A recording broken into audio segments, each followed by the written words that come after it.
فقالوا ربنا آتنا من لدنک رحمہ، اے ہمارے رب ہمیں اپنے پاس سے رحمت عطا کر، وہیئ لنا من امرنا رشدا، اور ہمارے معاملات میں ہمیں رشاد عطا کر، یعنی ہمارے لیے اس معاملے میں رہنمائی پیدا کر دے، ہمارے انجام کو درست کر دے۔ نبی صلی اللہ علیہ وسلم اچھے انجام کے بارے میں دعائیں کیا کرتے تھے، جس میں ایک دعا یہ بھی ہے، اللہم احسن عاقبتنا فی الامور کلہا واجرنا من خزی الدنیا وعذاب الآخرہ۔ مسند احمد کی روایت ہے کہ اے اللہ ہمارے تمام معاملات کا انجام اچھا فرما، یعنی جس حال میں اس وقت ہم ہیں وہ تو ابھی ہمیں اس کے کانسیکوینسز نہیں پتہ چل رہے، مثلاً آج کل جس طرح سارے کاروبار اور ساری جابس اور سارے کام بند ہیں، اور ہر طرف ایک سناٹا ہے، اور شہر میں ہوتے ہوئے بھی ایک ڈیزرٹ میں ہونے کا احساس ہوتا ہے، اور کسی کو بھی نہیں پتا کہ یہ بلا کب ٹلے گی اور پھر اس کے بعد کیا ہوگا۔ ابھی تو ہم اس انتظار میں نا کہ یہ ساری ریسٹرکشنز ختم ہو جائیں اور ہم اس سے نکل آئیں، لیکن پھر اس کے بعد کیا ہوگا، معاشی حالات کیسے ہوں گے، معاشرتی حالات کیسے ہوں گے، وہ مشکلات جو بعد میں آنے والی ہیں ان کا تو ابھی اندازہ ہی نہیں۔ یہ ساری چیزیں ہماری صرف مادی اور معاشی حالات کے اوپر اثر انداز ہونے والی نہیں، بلکہ ہماری روزمرہ روٹین اور ہماری عبادات اور ہمارے جو معاملات ہیں اور ہمارے جو تعلقات ہیں اور ہمارے جو ریلیشن شپس ہیں ان سب پر بھی یہ اثر انداز ہونے والی ہیں۔ تو اس لیے ہم سب کو یہ دعا خاص طور پر کرنی چاہیے۔ انہوں نے تو آئسولیشن میں جا کر رب سے دعا کی تھی، ہم اس آئسولیشن میں اپنے رب سے کتنی دعا کر رہے ہیں؟ ہم نے احتیاطی تدبیر تو اختیار کر لی، لیکن ہم اللہ کو کتنے خشوع کے ساتھ پکار رہے ہیں۔ اور میں سمجھتی ہوں کہ اصحاب کہف کی یہ دعا آج کل کے حالات میں بہت ہی فائدہ مند ہے کہ ربنا آتنا من لدنک رحمہ، اللہ اپنی رحمت سے ہمیں کچھ بھی دے دے۔ یہاں پر آپ دیکھیے کہ رحمتن یا نکرہ ہے، یعنی اگر تھوڑی سی بھی رحمت مل گئی نا تو ساری مشکل آسان ہو جائے گی۔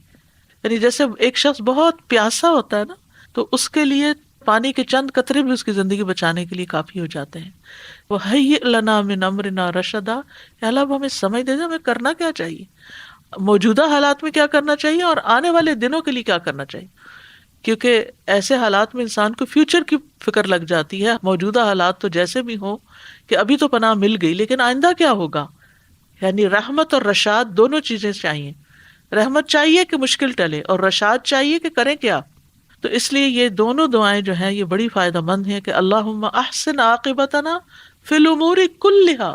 واجرنا من خزی الدنیا وعذاب الآخرہ، کہ اللہ ہمارے تمام معاملات کا انجام اچھا کر۔ یہ بھی اللہ کی مدد ہوتی ہے کہ رائٹ ٹائم پر انسان کے منہ سے رائٹ دعا نکلے اور وہ دعا کرنی آئے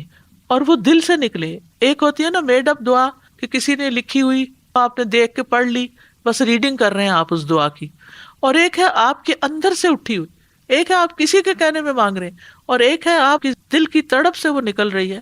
تو جب انسان اللہ سے رہنمائی مانگ لیتا ہے اور اچھا انجام مانگ لیتا ہے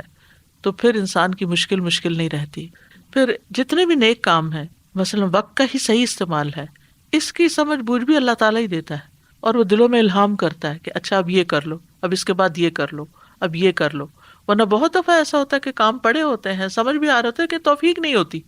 تو یہ جو توفیق ہے یہ بھی اللہ سبحانہ تعالیٰ دیتا ہے، اور اللہ سے مانگنی چاہیے۔ اور لم اکن بدعائک رب شقیہ، اللہ تجھ سے مانگ کر تو میں کبھی نامراد ہوا ہی نہیں۔ تو دعا بھی پورے یقین کے ساتھ مانگیں کہ اللہ تیرے ہاتھ میں ساری خیر ہے،